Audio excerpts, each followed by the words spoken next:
मौसम में तब्दीलियां हुई हैं। छत्तीसगढ़ के रायपुर में अब बारिश चालू हो चुकी है और काफ़ी दिनों की गर्मी के बाद मौसम में शीतलता आ गई है। धरती माँ जो काफ़ी दिनों से तप रही थी, एक तपिश थी उनके अंदर में, अब वो शीतलता आई है। वातावरण में निकलिए तो आपको हर पेड़ पौधे पत्ते एक नई ताजगी के साथ मिलते हैं। तो करीबन 3 महीने की जो गर्मी थी उसके बाद तो वातावरण में शीतलता आ गई। कहीं ना कहीं आपका तन बदन भी ठंडा हो रहा होगा, आप भी महसूस कर रहे हो कि जो अप्रैल मई में जो तपिश थी आपके शरीर में वो थोड़ी थोड़ी कम होने लगी है। लेकिन क्या आपका जो पूरा शरीर है, पूरा शरीर वो भी शीतल हो रहा है या नहीं?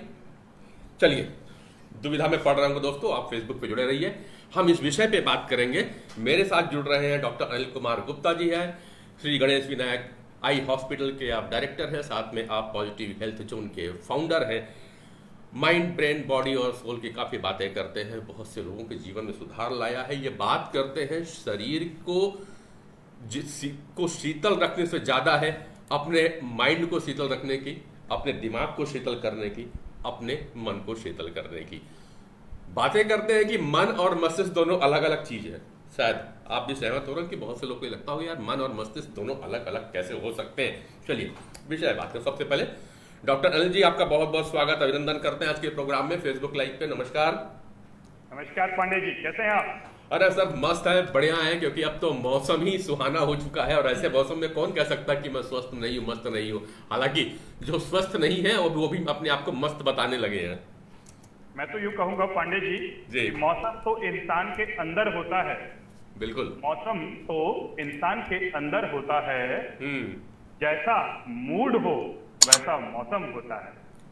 वाह।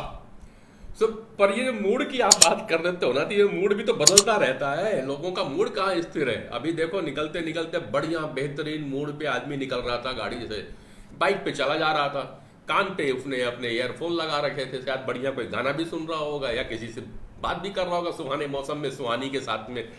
लेकिन तभी एक छींटा पड़ता है और साहब वो पूरा कान से ईयरफोन निकाल करके बड़बड़ा चालू कर देता है, तो साहब तो मूड तो फिर बदल गया। बिल्कुल ठीक कहा पांडे जी। मूड चीज ही ऐसी है, क्योंकि मूड जुड़ा हुआ है मन मस्तिष्क मशीन के साथ। और जब जब मन और मस्तिष्क के अंदर का मौसम बदलेगा तो बाहर का मौसम कुछ भी हो मूड बदल जाएगा। तो जो कहा है ना कि मंजर तो इंसान के अंदर होता है, जैसा मूड हो वैसा मौसम होता है। तो जैसे ही वो व्यक्ति ईयरफोन लगाकर चल रहा था, बढ़िया चल रहा था और गाने सुनते हुए अपने सफर को एंजॉय कर रहा था, लेकिन जैसे ही सामने वाली गाड़ी ने थोड़ा सा कुछ ब्रेक लगा दिया, थोड़ी सी गाड़ी डैश हो गई या फिर कोई छींटा आ गया, एकदम से आग बबूला होने के बाद फिर ये जो बाहर का मौसम था इसका कोई मतलब नहीं रह जाता, क्योंकि अंदर की जो अग्नि है वो तेज हो जाती है और फिर वो ऑफिस पहुंचकर, अपने वर्क प्लेस पहुंचकर उसे आज का दिन पूरा खराब लगता है। बिल्कुल। अब मैंने जो शुरुआत में ही कहा डॉक्टर साहब कि मौसम में शीतलता आ गई है, मगर शीतल मौसम के साथ में जब व्यक्ति घर से निकला पर शरीर में तो शीतलता थी, पानी के फुहारे पड़ रहे थे, निश्चित रूप से उसके बदन में भी शीतलता रही होगी, हाथ पांव सब पहले जैसे जले नहीं होंगे। जो 11 बजे के समय में हम मई के महीने में निकलते थे गर्मी काफ़ी होती थी, लेकिन ये जो ऊपर का हिस्सा था ना वो शायद शीतल नहीं हो पा रहा है। और वो ठंड के मौसम में भी अच्छी फुहारें बढ़ रही हूँ, अच्छा पानी गिर रहा हो। इवन तो जो लोग शिमला वगैरह भी जाते हैं ना घूमने खाने, तो वो भी गुस्सा होकर चले आते हैं। तो मौसम तो अपने हिसाब से गर्मी भी लाया, बरसात ला करके शीतलता देता है, ठंड में आपको बिल्कुल कूल कर देता है। साहब ये मस्तिष्क कैसे कूल होगा? क्योंकि हम भी तो प्रकृति के बने हुए हैं, प्रकृति अपने हिसाब से अपने आप को सामंजस्य कर लेती है, लेकिन व्यक्ति नहीं कर पाता है। बिल्कुल ठीक कहा पांडे जी। देखिए, डेफिनेटली इन्वायरमेंट का, मौसम का हमारे स्वभाव पर, हमारे कूलनेस पर, दोनों पे इफेक्ट पड़ता है। लेकिन एक चीज हमें समझनी होगी कि अगर यहाँ ठंडा ठंडा कूल रखेंगे तो सब कुछ चीजों को अच्छे से हैंडल किया जा सकता है। मैं हमेशा एक बात अपने आप को याद दिलाते रहता हूँ, cool mind is your brand value. Cool mind is your brand value. ये बात मैं अपने आप को याद दिलाता हूँ, क्योंकि जब आप सड़क पर निकल रहे होते हैं, ऐसा हो ही नहीं सकता कि सभी लोग ट्रैफिक नियमों का पालन करें। ऐसा हो ही नहीं सकता कि लोग मोबाइल पे ना लगे हों और गाड़ी भी चला रहे हों। और ऐसे में कहीं ना कहीं खिज मचती है, कहीं ना कहीं थोड़ा स्ट्रेस आता है, क्या यार ये आप गाड़ी ठीक से चला रहे हैं, सारे ट्रैफिक नियमों का पालन कर रहे हैं, लेकिन जो सामने वाला है वो नियम भी तोड़ रहा है, और नियम तोड़ने के साथ साथ सबसे बड़ी जो प्रॉब्लम आज की डेट में मोबाइल। तो उस सब के बावजूद बाहरी दुनिया में कुछ भी होते रहे, आपको अपने अंदर की दुनिया को बार बार रीफ्रेम करना पड़ेगा, बार बार समझाना होगा कि नहीं, ठंडा ठंडा कूल कूल रखना है। बाहर का मौसम कुछ भी हो, अंदर का मौसम एकदम मस्त होना चाहिए, तभी आप इस दुनिया में शांति के साथ और एक्सपर्टनेस के साथ और एक प्रोडक्टिविटी के साथ जी सकते हैं। नहीं तो फिर अगर ये अंदर का मौसम गर्म हुआ ना, तो आप जो भी काम कर रहे हैं उसके अंदर आपकी एफिशिएंसी, प्रोडक्टिविटी कम हो जाएगी, और कहीं ना कहीं खींच और इरिटेशन जो आएगा उसकी वजह से आपका जो दूसरे लोग हैं, जो कलीग हैं या आपके क्लाइंट्स हैं, उसके साथ भी इंटरेक्शन एक प्रॉपर वे में नहीं हो पाएगा, और जो सक्सेस या रिजल्ट आप चाह रहे हैं आप आज के दिन से वो नहीं मिल पाएंगे। कूल माइंड है वो आपकी ब्रांड वैल्यू बनाती है। बहुत ही उम्दा बातें डॉक्टर नीला आपने बताई, और सच बात है। अभी ले चलता हूँ थोड़ा सा लोगों को घटनाक्रम भी मालूम चले, और ये प्रोग्राम इसीलिए हमने डिज़ाइन किया है। दोस्तों जो फेसबुक में आप हमें देख रहे हैं, सुन रहे हैं, ये प्रोग्राम हम अब रोज़ लेकर के आएंगे आपके लिए, क्योंकि आप सभी का जो माइंड है ना, आप सहमत होंगे कहीं ना कहीं कूल तो नहीं हो पा रहा है, और कूल ना होने की वजह से ही आप इतने हाइपर हो जाते हैं, और आपकी जो ब्रांड वैल्यू बनना चाहिए, जैसा आप बनाना चाहते हैं अपने आप को, वो बना नहीं पा रहे हैं। इसलिए मैं और डॉक्टर अनिल गुप्ता हर सुबह 11 बजे आपके पास आएंगे, ताकि दिन भर आप कूल रह सकें, देने आपके मस्तक पर दस्तक, क्योंकि ठीक सब यहीं से होना है।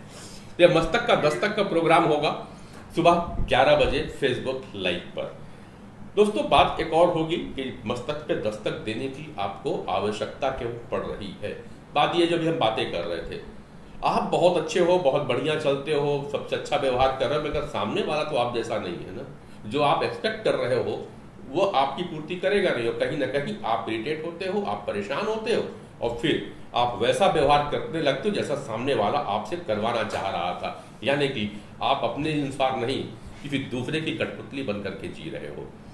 तो चर्चाएं होंगी, समसामयिक बातें भी होना चाहिए, जो मुझे घटनाक्रम में, वैसे तो पेपर में बहुत सारी घटनाएं आती हैं डॉक्टर अनिल, और जो घटनाएं देखते हैं उन घटनाओं में कहीं ना कहीं रोजाना सुबह पेपर निकालिए, किसी का मर्डर हो गया, कहीं पे रेप हो गया, कहीं चोरी हो गई, यही सारे केस मिलते हैं।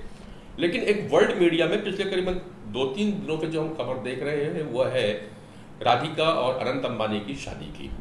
सबसे चर्चित खबरें हैं इस समय में, और मैं टटोलने की कोशिश कर रहा था, कई लोगों से बात किया अनिल जी, तो लोगों ने कहा ये फिजूल खर्ची है, अंबानी ने बहुत ज़्यादा खर्चा कर दिया, इससे समाज में दुष्प्रभाव आएगा, लोग और ज़्यादा शादी ब्याह पे खर्चा करेंगे, बहुत सारी बातें आई। कुछ पोस्ट देख रहा था, बोला जिस शंकराचार्य ने मोदी का उपहास किया, आज वही शंकराचार्य वहां पहुंच जाते हैं जो राम मंदिर पे नहीं। यानी तमाम की बातें हुई, पर एक गौर करने की बात जो डॉक्टर मैंने देखी वहां पर ये थी कि इन शादी में 7-8 दिन का जो कार्यक्रम विवाह का चला, उसमें ऐसा कोई धर्मगुरु नहीं था जो ना पहुंचा हो, सबसे खास बात। दूसरा, सनातन धर्म को मुकेश अंबानी ने पूरी तरह से जिया है, एक। और तीसरा, अगर आपने भी गौर किया होगा, टीवी के कार्यक्रम में और न्यूज में लगातार और सोशल मीडिया में फोटो और वीडियोज आ रही थी, हर पहुंचने वाला व्यक्ति वहां पर सनातन को मानते हुए एक दूसरे का आलिंगन कर रहा था, अभिवादन कर रहा था, और एक दूसरे का चरण छू रहा था। सचिन तेंदुलकर एक महान क्रिकेटर है, वो सदी के महानायक अमिताभ बच्चन का पांव छूते हैं। कितनी अच्छी फोटो वहां पे आई थी। तमाम विरोध के बावजूद भारत के प्रधानमंत्री जाकर के शंकराचार्य के सामने नतमस्तक होते हैं, पांव छूते हैं। दोनों वर वधू जो है वो सारे गेस्टों के साथ में एक दूसरे का पांव छूते हैं। और उसके बाद में मुकेश अंबानी का एक वीडियो आता है जिसपे वो कहते हैं कि विवाह हमारा जो है वह सनातन धर्म का जो विवाह होता है वो अध्यात्म का, पूरे कल्चर है वो अध्यात्म से जुड़ने का है, ये कोई दो शरीर का बंधन नहीं है, दो व्यक्तियों का जुड़ाव नहीं है, यह समाज का जुड़ाव होता है, परिवार का जुड़ाव होता है। और सबसे प्रमुख बात है कि हम इस विवाह की प्रथा से एक अध्यात्म से और ईश्वर से जुड़ जाते हैं, और उन सबके आशीर्वाद से ही यह विवाह और यह परिवार लंबे समय तक चलता है। और सबको पता है कि मुकेश अंबानी किस तरह अपने परिवार को लेकर क्या है, धीरूभाई अंबानी किस तरह से अपने परिवार को लेकर क्या है और कैसे इतने बड़े मिलेनियर बने हैं। तो जो आपका प्रोग्राम आता है और क्वांटम वेदा जो आप लेकर के आ रहे हैं दोस्तों, एक बहुत शानदार किताब है, आप किताब भी है, आप डॉक्टर अनिल गुप्ता की बॉडी बियॉन्ड बॉडी B3 करके अमेजॉन पे उपलब्ध है। आप जाकर के पढ़ेंगे तो आपको बहुत सारी इनकी किताबों से भी आपको सुनने को मिलेगा। फिलहाल डॉक्टर अनिल से चर्चा करता हूँ। इस शादी का जो परसेप्शन था मुझे देखने का, जो मेरा नजरिया था, मैंने इस प्रकार से देखा। आपके भी कमेंट चाहूंगा इसके ऊपर में। बिल्कुल पांडे जी, पहले तो ये बात कि मस्तक पर दस्तक, इस प्रोग्राम की क्या जरूरत है, क्यों जरूरी है आज के समय में मस्तक पर दस्तक देना। क्योंकि आज का जो समय है वो इंफॉर्मेशन टेक्नोलॉजी का समय है, परेशानियों और बीमारियों का समय है, हरी भरी और करी का समय है। लगातार चीजें बढ़ते जा रही हैं, पॉल्यूशन और बहुत सारी प्रॉब्लम। लेकिन इन प्रॉब्लम्स में जो बाहरी प्रॉब्लम्स हैं वो शायद उनको ठीक करना आसान नहीं है, लेकिन उनका जो परसेप्शन है मन मस्तिष्क के अंदर, वहां पर परसेप्शन ठीक करना बहुत जरूरी है। कहा जाता है ना, जैसी दृष्टि वैसी सृष्टि। बिल्कुल। तो यानी इस मस्तक के अंदर आपका मन और मस्तिष्क रहता है, यानी माइंड और ब्रेन। हम दुनिया को परसीव करते हैं कॉन्शियस माइंड से इंफॉर्मेशन लेकर, और उसका एक प्रोसेसिंग और एक मीनिंग निकालते हैं सब कॉन्शियस माइंड से। यानी आंखें जो देखती हैं वैसा हम परसीव नहीं करते। दिखाई सबको सेम दिखाई दिया, क्या अनंत और अंबिका अनंत और राधिका की शादी, ये दिखाई दिया, लेकिन हर किसी ने उसे अलग अलग तरीके से परसीव किया। कहां से परसीव किया? अपने मस्तक से, मस्तक के अंदर माइंड से। तो देखिए, मैं इसमें इस तरीके से कहूंगा कि हमेशा हमें अपने आप को एक पॉजिटिव परसेप्शन के साथ बनाना चाहिए कि हमारा परसेप्शन घटनाओं को लेकर क्या हो रहा है, इस बात के लिए हमें ऑब्जर्व करना चाहिए, विजिलेंट रहना चाहिए, कॉन्शियस रहना चाहिए। घटनाएं एक घटना ही है, 24/7 कोई ना कोई घटना घटते रहती है, लेकिन उस घटना को आप किस तरीके से परसीव कर रहे हैं ये डिपेंड करेगा आपके मन के द्वारा। और अगर आपने उसे नेगेटिव वे में परसीव कर लिया तो जो बॉडी की मशीन है उसके अंदर सिंपैथेटिक मोड एक्टिवेट हो जाएगी, कहीं ना कहीं आपको इरिटेशन आएगा, गुस्सा आएगा, फ्रस्ट्रेशन आएगा, यानी उस समय की जो इमोशनल स्टेट है वो भी गिरेगी। साथ ही साथ आपने उस घटना से कोई ना कोई प्रोसेस निकालकर एक मीनिंग स्टोर कर लिया। हम हर घटना से कुछ ना कुछ सीखते हैं, सीखने का मतलब एक मतलब निकालते हैं, उस मतलब को स्टोर कर लेते हैं और वही हमारी धीरे धीरे सोच बन जाती है। सोच मतलब बिलीव, विश्वास। तो अगर हम इस शादी को लेकर भी कहें पॉजिटिव परसेप्शन क्या हो सकता है इस घटना को लेकर, देखिए कितनी बड़ी बात है कि इतने बड़े अमीर पर्सन ने भी शादी को पूरे वैदिक तरीके से किया, पूरे रीति रिवाज के साथ किया, संस्कारों के साथ। ये एक बहुत बड़ा मतलब समझिए कि भारतवर्ष का पूरे वर्ल्ड को एक संदेश दिया कि किस प्रकार से शादी ब्याह इंडिया के अंदर में होते हैं, हमारे संस्कार क्या है, हमारी संस्कृति क्या है, हमारा वैदिक धर्म क्या है। चाहते तो वो इस पार्टी को किसी पर भी, शादी को कहीं पर भी कर सकते थे, किसी भी तरीके से कर सकते थे, लेकिन जो उनके संस्कार हैं अंबानी जी के, उन्होंने इस संस्कारों का दिखावा नहीं बोलना चाहिए, इस संस्कारों को उन्होंने सामने प्रेजेंट किया पूरे वर्ल्ड के सामने। तो मैं तो ये कहूंगा ये एक बहुत अच्छा तरीका है, बहुत अच्छी चीज है। इस बहाने से पूरे विश्व को समझ तो आया कि भारतीय सभ्यता और संस्कृति क्या है। बिल्कुल, ये विश्व को शायद एक संदेश भी दे दिया कि हमारे यहाँ जो विवाह है उसमें तलाक पहले कम क्यों हुआ करते थे। बिल्कुल। तो कहीं ना कहीं ये है कि पूरे एक परिवार जुड़ के जब आशीर्वाद देता है तो उसका असर पड़ता। आशीर्वाद से बात याद आई, आप अक्सर बात करते हैं कि हर व्यक्ति की अपनी वाइब्रेशन होती है, और जो हम बातें कर रही है, जो प्रकृति बात कर रही है, तो वो थ्रू वाइब्रेशन ही जाती है। क्या यही एक अंतर है हमारे हिंदुओं की कल्चर में, यानी जो हमारा सनातन कल्चर है वो और जो वेस्टर्न वर्ल्ड है उसमें, कि हमारे यहाँ जो शादी ब्याह में जो इतने सारे लोग इकट्ठे होते हैं और वो आकर के एक दूसरे को आशीर्वाद देते हैं, वर वधू छूते हैं जब पैर को, और वेस्टर्न में केवल एक कोर्ट मैरिज एक कमरे के अंदर में होती है, रजिस्टर में साइन होता है और चली जाती है।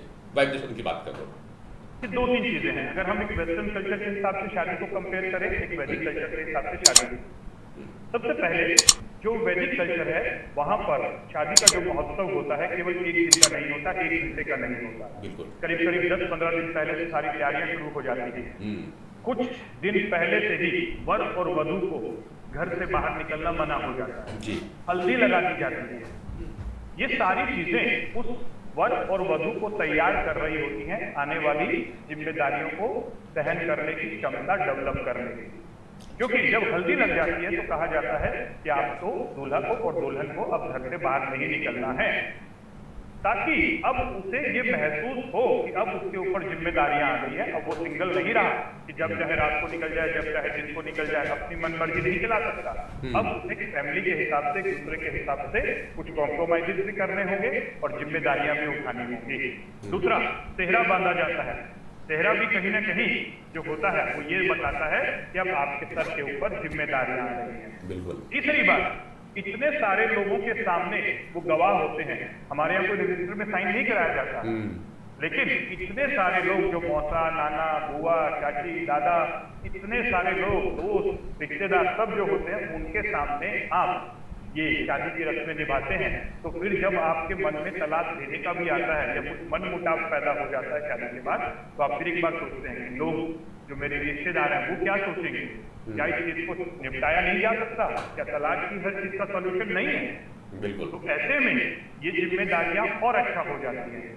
और तीसरी बड़ी बात, जो हमारे यहाँ अग्नि को साक्षी मान के 7 फेरे लिए जाते हैं, उनका भी बहुत बड़ा महत्व है। यानी अग्नि के अंदर में हम साक्षी मानकर फेरों के द्वारा जो वचन भरते हैं वो अग्नि के क्लाउड में, यूनिवर्स के क्लाउड में स्टोर हो जाते हैं। और जब भी कभी हम वर और वधू के बीच में शादी के बाद मन मुटाव आता है तो फिर एक सिंपल सी बात आती है, वो शादी के फेरे याद करें। तो वो ना भी याद करें तो भी हमारे क्लाउड में, हमारे माइंड के मस्तिष्क के जो मेमोरी होती है उसमें वो सारी चीजें आती हैं। तो कहीं ना कहीं हमारा वैदिक सिस्टम बहुत अच्छा था। उसके अंदर मन मस्तिष्क की बात भी थी, उसमें वाइब्रेशन की बात भी थी। और आज तो पूरा वेस्टर्न वर्ल्ड, बहुत सारे वेस्टर्न कपल इंडिया में आकर राजस्थान में, हरियाणा में, उत्तर प्रदेश में बहुत सारे वैदिक तरीकों से शादी कर रहे हैं। मैं डेफिनेटली कहूँगा वैदिक विवाह एक सर्वोत्तम परंपरा है। बिल्कुल, वो बिल्कुल आप सही कह रहे हैं। मुझे भी कुछ चीज़ें याद आती है। और हमारे यहाँ 2 प्रमुख होते हैं, बच्चे का जन्म होता है, फिर शादी होती है और मृत्यु होती है। ये सारे क्रियाक्रम होते हैं और एक वैदिक विधान सब चीज़ों का बना हुआ है। तो आपने अग्नि की बात की, मुझे याद आता है 2-3 चीज़ें हमारे यहाँ बहुत कॉमन की जाती है। जब हम बैठते हैं तो लकड़ी का पटा दिया जाता है शादी विवाह के समय में, कुर्सियाँ नहीं होती हैं, तो लकड़ी के पटे पे उसे बैठाया जाता है, यानी कि पृथ्वी को साक्षी माना जाता है। फिर हम जल, हमारे यहाँ पे हर बार जल से शुद्धि की जाती है, जल को फेरा जाता है। और पानी ग्रहण का हमारे यहाँ बड़ा महत्व है, वही हमारा फेरा। फिर अग्नि।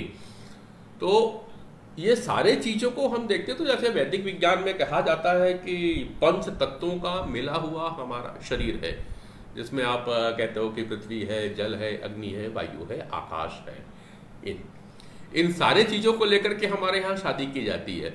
डॉक्टर साहब, वेस्टर्न वर्ल्ड जो है, और ख़ास करके जो अब हम जो किताबें पढ़ते आए, जो हमारी पीढ़ियाँ इन किताबों को पढ़ रही है, उन्हें ये 5 तत्व समझ में नहीं आते। इनका क्या उपयोग है, तो इन्हें कई बार ये चीज़ें ढकोसला लगती है। बोली तरह सारा फालतू का आडंबर किया जाता है, ढकोसला है। एक MBBS डॉक्टर है, आप MS ऑप्थेल्मोलॉजिस्ट भी हैं, और आप इन 5 तत्वों की बात करते हो। तो मेरा अगला प्रश्न भी होगा कि 5 तत्वों का हमारे शरीर में से क्या महत्व है। ये 5 तत्व हमारे लिए बहुत जरूरी भी है या नहीं। पर उसके पहले जो दोस्त फेसबुक में जुड़ रहे होंगे, मैं उनको याद दिला दूं, हम रोज सुबह अब आपके मस्तक पर दस्तक देने आ रहे हैं 11 बजे से डॉक्टर अनिल के साथ। मैं हूं नरेंद्र पांडे। आप जुड़े रहेंगे और कल से बिल्कुल तैयार कर लेंगे 11 बजे फेसबुक पर, इसी पेज पे, जिस पेज पे हमारे हैं, दोनों पेज हैं, डॉक्टर अनिल के नाम से फेसबुक में पेज है, आप उस पेज को सर्च कर सकते हैं, जुड़ सकते हैं। और SAG न्यूज़ का यह पेज जिस पे ये प्रोग्राम आ रहा है, आप इन्हें ट्यून कर सकते हैं। बाकी डॉक्टर अनिल कुमार गुप्ता जी यूट्यूब पे भी अवेलेबल है, बहुत सारी इनकी जो वीडियो है लाइव से जुड़ी हुई, और साइंटिफिक वे में बताने वाले बहुत से लोग हैं, आपको बहुत सारे लाइफ कोच मिलेंगे, लेकिन एक साइंटिफिक वे में बताने के लिए डॉक्टर अनिल जी अपने पेज में डॉक्टर अनिल D3 के नाम से यूट्यूब पे अवेलेबल है, आप उन्हें सर्च कर सकते हैं। डॉक्टर अनिल पांडे जी, जो पंच तत्व का जो कॉन्सेप्ट है, अगर हम उसे समझें, एक ईस्टर्न और वेस्टर्न फिलॉसफी दोनों को पॉइंट ऑफ व्यू से समझते हैं। ईस्टर्न फिलॉसफी व्यक्ति को, ह्यूमन बीइंग कहती है, मतलब एक ह्यूमन मतलब उसका फिजिकल पार्ट, ब्रेन और बॉडी, और बीइंग मतलब उसका मेटाफिजिकल पार्ट, उसके 4 कोश, 5 कोश है ना, पहला कोश के बियॉन्ड 4 कोश और की बात करती है। लेकिन जो वेस्टर्न साइकोलॉजी है, वेस्टर्न साइंस है, वेस्टर्न मेडिकल साइंस है, वो केवल फिजिकल बॉडी की बात करता है, और फिजिकल बॉडी में भी वो बात करता है एटम की, सेल की, टिश्यू की, ऑर्गन की।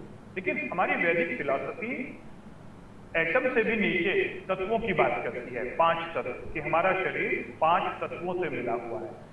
तो जो देखने का नजरिया है ह्यूमन को, इंसान को, व्यक्ति को, वेस्टर्न फिलॉसफी के पॉइंट ऑफ व्यू से एक छोटा व्यू बनता है, वो है फिजिकल व्यू। लेकिन वैदिक फिलॉसफी कहती है कि व्यक्ति या इंसान, ह्यूमन बीइंग 5 तत्वों से बना है, उसका एक मेटाफिजिकल एस्पेक्ट है, और ये सारी चीजें बिल्कुल ब्रह्मांड के साथ जुड़ी हुई हैं, यानी ब्रह्मांड की वो सारी चीजें जो ब्रह्मांड में मौजूद हैं वो व्यक्ति के अंदर मौजूद हैं। तो ईस्टर्न फिलॉसफी का जो व्यू है वो हॉलिस्टिक है, understanding the person as a whole. और जब हम होल की बात करते हैं तो उस समय से बात करें तो व्यक्ति का एक संपूर्ण अस्तित्व समझ में आता है। आधे अधूरे अस्तित्व समझने से बहुत सारी चीजों का सॉल्यूशन नहीं निकल सकता। अगर हम बात करें कि वेस्टर्न फिलॉसफी बात करती है कि अगर डिजीज होती है तो हमें एक एक ऑर्गन को समझना है, और एक एक ऑर्गन को समझने के लिए एक एक स्पेशलिस्ट है। लेकिन ईस्टर्न फिलॉसफी कहती है कि व्यक्ति की जो बीमारियां हैं, या तो वो इन्वायरमेंट की वजह से हैं, या उसके मन की वजह से भी हैं, या उसके पास के कर्मा की वजह से भी हैं, या बहुत सारे जो दूसरे जीव हैं, विषाणु कीटाणु, उनकी वजह से भी हैं। तो सोच के देखिए, वैदिक काल से ही डिजीज का कितना बड़ा कॉन्सेप्ट था। यानी अगर हमें स्वास्थ्य की तरफ चलना है तो बॉडी को भी ठीक रखना होगा, मन को भी ठीक रखना होगा, अध्यात्म की भी बात करनी होगी, इन्वायरमेंट को भी ठीक रखना होगा, तब जाके आप बीमारियों से बच सकते हैं। केवल जो बीमारी आ गई है उस बीमारी के लिए डायग्नोज करवाकर या सेल को ठीक करके या उस ऑर्गन की फंक्शनिंग को ठीक करके आप बीमारियों से बच नहीं सकते। बीमारियां 1 लाख से भी ज्यादा हैं और स्वास्थ्य केवल एक है। और बीमारियों का विज्ञान डेफिनेटली, जो बीमारियों का विज्ञान है वो है वेस्टर्न मेडिकल साइंस। बहुत अच्छी साइंस है, जहां बीमारी को ठीक करने की बात आती है, जहां बीमारी को डायग्नोज करने की बात आती है, कंट्रोल करने की बात आती है। लेकिन स्वास्थ्य का विज्ञान हमारा वैदिक विज्ञान है। अगर वैदिक विज्ञान में स्वास्थ्य को समझ लिया जाए तो व्यक्ति को बीमारियों के विज्ञान की जरूरत ही नहीं पड़ेगी। लेकिन दुर्भाग्यवश स्वास्थ्य के विज्ञान पे काम नहीं हो रहा है और बीमारियों के विज्ञान पे लगातार रिसर्च चल रही है। मैं कहता हूं कि जितना टोटल एक्सपेंसेस मेडिकल रिसर्च में किया जा रहा है, बीमारियों के ऊपर किया जा रहा है, अगर उसका 10% भी स्वास्थ्य के ऊपर किया जाए तो आने वाले समय में बहुत सारी बीमारियों को होने से पहले ही रोक सकेंगे और लोगों को स्वस्थ बनाया जा सकेगा इस वैदिक विज्ञान के साथ समायोजन। देखो, तो मतलब अभी तक जो काम हो रहा है वो बीमारी पे हो रहा है, हेल्थ पे काम नहीं होता, बहुत कम। WHO ने कहा ना, हेल्थ की डेफिनेशन दिया, लेकिन WHO हेल्थ की डेफिनेशन बनाकर खुद भूल गया कि हेल्थ पे भी रिसर्च करना है और हेल्थ के लिए भी कुछ काम करना है। Preventive and social medicine medical science का एक सब्जेक्ट है जो सबसे ज्यादा नेग्लेक्टेड है, उसके ऊपर कुछ काम ही नहीं हो रहा है। लेकिन मैं कहता हूं कि प्रिवेंटिव एंड सोशल मेडिसिन के साथ अगर वैदिक विज्ञान को जोड़ दिया जाए तो स्वास्थ्य का एक संपूर्ण विज्ञान बन जाएगा और ये मेडिकल साइंस के साथ हाथ से हाथ मिलाकर काम करेगा। तो हम अगर स्वास्थ्य पे काम करेंगे तो जो डिजीज का बर्डन है उसे कम कर पाएंगे, और डिजीज के ऊपर जो खर्च किया जाने वाला बजट है उसमें से अगर हम 20% बजट स्वास्थ्य के ऊपर खर्च करें तो ये 80% बजट जो डिजीज पे खर्च किया जा रहा है धीरे धीरे करके कम किया जा रहा है। बहुत गूढ़ बातें हैं जो डॉक्टर अनिल जी यहाँ पे कह रहे हैं। अभी भी जो बातें होती हैं, हम वेस्टर्न साइंस पे ज़्यादा काम कर रहे हैं। डिसीज के ऊपर में लगातार रिसर्च होता है, हर साल एक नया वायरस पैदा हो जाता है और 4 नए बैक्टीरिया आ जाते हैं। उसकी मेडिसिन के ऊपर में, उसकी रोकथाम, उसके रोकने के लिए बहुत सारी बातें होती हैं, लेकिन स्वास्थ्य की बात नहीं हो रही है। एक एक कोशिकाओं को ठीक करने की बात करते हैं, ऑर्गन ट्रांसप्लांट के ऊपर में काम हो रहा है, लेकिन उस ऑर्गन को कैसे हील किया जा सकता है, शायद इस पे काम नहीं हो रहा है। ये बातें डॉक्टर अनिल जी कहना चाह रहे हैं। फिलहाल डॉक्टर अनिल की सारी बातों को समझना और सीखना है कि हम हेल्दी कैसे रह सकते हैं, हम स्वस्थ कैसे रह सकते हैं। तो इनका एक ऐप आ चुका है क्वांटम वेदा के नाम से, प्ले स्टोर पे अवेलेबल है, आप उन्हें सर्च कर सकते हैं। और बहुत ही मिनिमम सब्सक्रिप्शन के साथ, साल भर की साथ सब्सक्रिप्शन है डॉक्टर अनिल की। क्वांटम वेदा पांडे जी को लाने का एक मकसद है कि आज के समय में जो समस्याएं हैं, जो बीमारियां हैं, परेशानियां हैं, स्ट्रेस है, मेंटल हेल्थ इश्यूज हैं, फिजिकल हेल्थ इश्यूज हैं, इनका समाधान वैदिक विज्ञान है। तो वैदिक विज्ञान को अडॉप्ट करना होगा, लेकिन उसे साइंटिफिक वे में, लॉजिकल वे में, अंधविश्वास के तरीके से।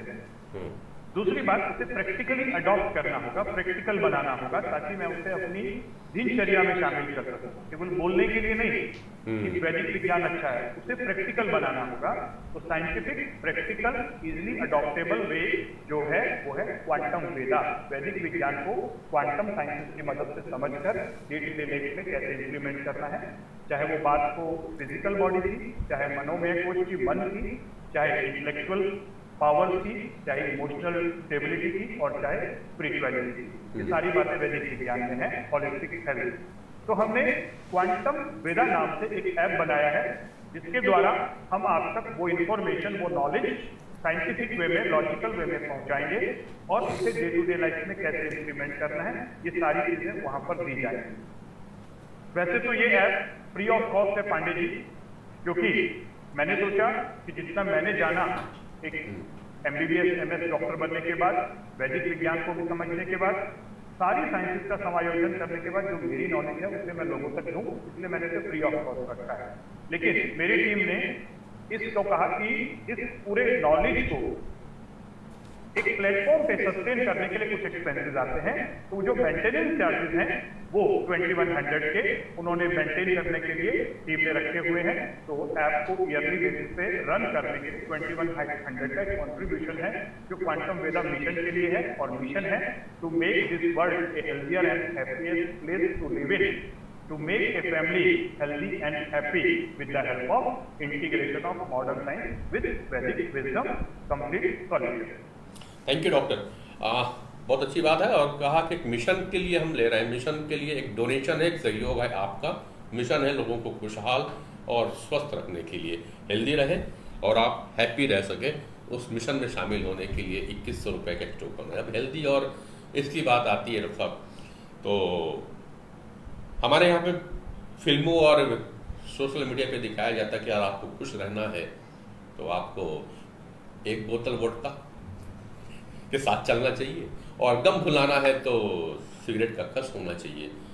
मैं अभी सर 2 दिन पहले एक बहुत अच्छा प्रोग्राम हुआ था अपने रायपुर में, पंडित दीनदयाल उपाध्याय ऑडिटोरियम में, जिसमें हमारे रायपुर के वरिष्ठ पुलिस अधीक्षक का नेतृत्व था, संतोष सिंह जी का। उनकी एक कार्यक्रम चल रही है निजात, जिसपे वो नशा मुक्ति के ऊपर में कार्यक्रम करते हैं। और हमारे माननीय विधायक हैं भगवान जगन्नाथ के परम भक्त पुरेंद्र मिश्रा जी, वो हर साल एक पदयात्रा निकाला करते हैं। सितंबर महीने से लेकर अक्टूबर, 1 महीने का उनकी पदयात्रा होती है नशा मुक्ति के ऊपर में। ये वहाँ मौजूद थे, और हमारे छत्तीसगढ़ी के स्टार भी थे, अनुज शर्मा जी वहाँ पे अभी विधायक हैं। इन सब में एक बात है जिसमें संतोष सिंह ने जो बात कही वो मुझे बहुत टच कर गई, कहीं कि आज की डेट में शायद छत्तीसगढ़ भारत के दूसरे या तीसरे नंबर पे शामिल हो चुका है शराब पीने के लिए। और ये टच करता है कहीं ना कहीं कि हम किस ओर जा रहे हैं। क्या उड़ता पंजाब के बाद में अब उड़ता छत्तीसगढ़ का बारी आने वाला है, या भी चिंता वहाँ पे होने लगी थी। मगर उससे कहीं ज़्यादा जो चिंतित करने के, उसमें हमारे यहाँ पे यूनिसेफ के जो एक नेशनल एग्जीक्यूटिव मेंबर है वो भी पाठक जी, वो भी मौजूद थे। अब जो बात वहाँ पे चिंता की थी, दूसरी जो पुरंदर भैया ने जो डिस्कस किया, वो ये बात आ गई कि एसपी साहब, जो आप कह रहे हो ये तो उड़ता है, और नशा तो चल ही रही है। क्योंकि नशा दो प्रकार से लोग कहते हैं गरीब है तो कहता है मैं बेरोजगार हूँ, पैसा नहीं है, तो जीने के लिए क्या करूंगा, जीने के लिए मैं दारू पी के सो जाता हूँ। तो वही जिनके पास में पैसा है तो बोलते हैं साहब खुशी मनाने के लिए क्या करें, तो दारू पी के खुशी मना लेते हैं। मगर सबसे बड़ा नशा जिस चीज़ का किया, जिसमें आज छोटे बच्चे से लेकर के बुजुर्ग तक नशे में घिरा हुआ है, वो नशा मोबाइल का हो चुका है। क्या क्वांटम वेदा के पास में इन दोनों का भी कुछ सोल्यूशन है क्या? डेफिनेटली, देखिए ये बात सही है कि आज की डेट में नशे की लत बढ़ते जा रही है, और मुझे ये तो नहीं मालूम कि छत्तीसगढ़ का डाटा कितना है, लेकिन केवल छत्तीसगढ़ ही नहीं, पूरे विश्व में ही ये जो नशा है ये बहुत ज्यादा बढ़ते जा रहा है। अलग अलग प्रकार का नशा, चाहे वो शराब का नशा, चाहे वो ड्रग्स का नशा, चाहे वो गुटखे का नशा, और सबसे बड़ी बात सबको मोबाइल का भी नशा है। नशे का जो रूट कॉज है वो है स्ट्रेस। मैक्सिमम लोग जो नशा करते हैं वो अपने माइंड को बंद करने के लिए करते हैं, क्योंकि माइंड में जब तनाव आता है, प्रेशर फील होता है, अंदर की जो आवाजें होती हैं वो व्यक्ति को सहन नहीं होती, और इस माइंड की चिक को बंद करने के लिए वो किसी न किसी तरीके से कुछ न कुछ ऐसी चीज ले लेता है जिससे ये मन मस्तिष्क मशीन काम करना ही बंद कर दे, सुन्न हो जाए। लेकिन वो टेम्परेरी रिलीफ होता है। जैसे ही नशे का असर खत्म होता है तो ये मन मस्तिष्क मशीन फिर से बहुत रिबाउंड करता है, और उतनी ही ज्यादा जोर से फिर से वो सारे क्वेश्चन आपसे पूछना शुरू कर देता है जिसको आपने दबा दिया था। तो नशा करके आप इस मन मस्तिष्क मशीन को बंद करके स्ट्रेस को हैंडल नहीं कर सकते। बैठिए अपने साथ, लिखिए कि ये मन मस्तिष्क मशीन पूछ क्या रहा है आपसे, कौन से ऐसे क्वेश्चन हैं जो आपको ये बार बार अंदर में चला रहा है। जब तक आप उन्हें लिखेंगे नहीं, जब तक उसका समाधान नहीं ढूंढेंगे, तब तक स्ट्रेस आते रहेगा। स्ट्रेस उन बड़ी चीजों का नहीं आता जो चीजें हम कर नहीं सकते। स्ट्रेस उन चीजों का होता है जो हम कर सकते हैं लेकिन कर नहीं रहे हैं, और बार बार माइंड हमें वो स्ट्रेस दिलाते रहेगा कि तुम ये कर सकते हो लेकिन तुम नहीं कर रहे हो। तो जब तक आप अपने मन की बात सुनेंगे नहीं और सुनकर उस मन मुताबिक सही तरीके से लाइफ को लेके नहीं चलेंगे, तब तक ये स्ट्रेस आएगा, और स्ट्रेस को नशे के द्वारा बंद करवाने का कोई परमानेंट सोल्यूशन नहीं। तो अब फिलहाल समय मांग रहा अनुमति, 11 बजे से लेकर 11:30 तक ये प्रोग्राम हम कर रहे हैं। याद दिला दूं कि यह प्रोग्राम रोज ठीक 11 बजे चालू हो जाएगा, फेसबुक पे लाइव रहेगा। आप लाइव प्रश्न कर सकते हैं डॉक्टर अनिल के साथ में। डॉक्टर अनिल कुमार गुप्ता जी का पूरा परिचय दे देता हूं। Doctor Anil Kumar Gupta ji MBBS MS ophthalmologist हैं। पचपड़ी नाका के पास में धमतरी रोड में आपका श्री गणेश विनायक आई हॉस्पिटल है। साथ में ही उसी के अपोजिट में कलर्स मॉल के पीछे आपका एक पॉजिटिव हेल्थ जोन नाम का सेंटर है, जहां पे आप नए MBBS की बात करते हैं। न्यू कॉन्सेप्ट ऑफ MBBS, वो कहते हैं कि mind brain body soul. Actually इस पे बात करना होगा। अगर आपको हेल्दी रहना है तो आपको अपने माइंड को हेल्दी रखना पड़ेगा, आपको अपने ब्रेन को समझना होगा, आपको अपने सोल को भी समझना होगा, और फिर अपने बॉडी को समझना होगा। जब आप चारों को समझ जाएंगे, चारों के लिए आप काम करेंगे, तब कहीं जा करके आप हेल्दी रह पाएंगे, आप पूर्णतः स्वस्थ रह पाएंगे, खुशहाल रह पाएंगे। फिलहाल जब ये बात करते हैं डॉक्टर अनिल, तो एक प्रश्न और आता है कि जब मैं अपनी बॉडी को समझूं, मैं अपने मन को समझूं, मैं अपनी सोल को समझूं, तो भैया मैं कौन हूँ? यह भी एक प्रश्न है, और इसी खोज पे बहुत से लोग रखे हैं। इसलिए डॉक्टर अनिल वर्कशॉप लेकर के आते रहते हैं, खोज खुद की और खुदा की। जल्दी यह वर्कशॉप फिर आएगा। एक बार आपके साथ लास्ट ईयर किया था, बहुत अच्छा रिस्पॉन्स मिला था। आगे हम फिर लेकर के आएंगे। फिलहाल आपके कमेंट्स का रहेगा इंतजार, और आप किस विषय पे सुनना चाहते हैं प्रोग्राम मस्तक पर दस्तक पे, तो आप भी दीजिए अपने मस्तक पर दस्तक, और अपने इष्ट मित्र को भी बताइए मस्तक पर दस्तक देना क्यों जरूरी है। और अगली बार अपने प्रश्नों के साथ में उपस्थित हो जाइएगा। डॉक्टर अनिल आपके सभी प्रश्नों का उत्तर देने के लिए यहाँ पे रहेंगे मौजूद।